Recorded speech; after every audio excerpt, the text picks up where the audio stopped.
wata irin ƙauna ce gami da so da shakuwa a tsakaninsu, waɗanda suka san su sosai ma har laƙabi suke musu da kashin awaki.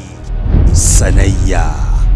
Na, ai ban kai ki ba. Na san ba da ni kika zo nan kika zauna ba. Yanzu kana nufin cewa da mun rama kake ko? Kai mayan mata. Yaro tana son ka. Sai ma kuwa. Sanayya.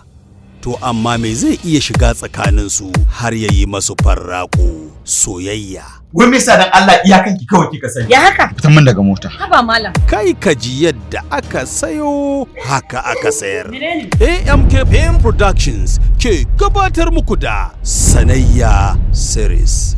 Ɗan uwan juna ne da ke zaune cikin aminci amma soyayya za ta raba su. Wai wace ce wannan take neman ta wargatsa min farin ciki na, ta wargatsa min iyali na a cikin gidan nan? Wace ce ita? Dama an ce tsintuwa ba sata ba, tunda in mai shi ya gani a bashi abinsa. Ban sani ba ko ana haka a soyayya, amma duk yadda abu yayi zafi to ai dubi da wannan tafiyar Sanayya. Tabbas Yusra. Yusra. Shi ya sassabe fakon da ke zuciyarta, ya dasa mata fulawar soyayyarsa a zuciya, amma ko da yayi balaguro sai ya dawo ya hangi dan uwansa a bakin lambun. Wallahi ba zan rabu da ita ba.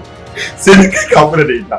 Idan kaga kare yana sunsuna takalmi, to da alama ɗauka zai yi. Sanayya, labari da kuma tsara shi Adam Abdullahi, mataimakin mai bada umarni Dini Satima, shiryawa da ɗaukar nauyi Abu Muhammad, mataimakin producer Nafsan Boy FKD, bada umarni Kabiru KYH Samunaka.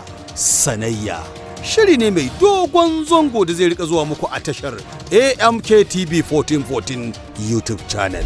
Sanayya. Salim, Salim, Alhaji, me ya faru da shi?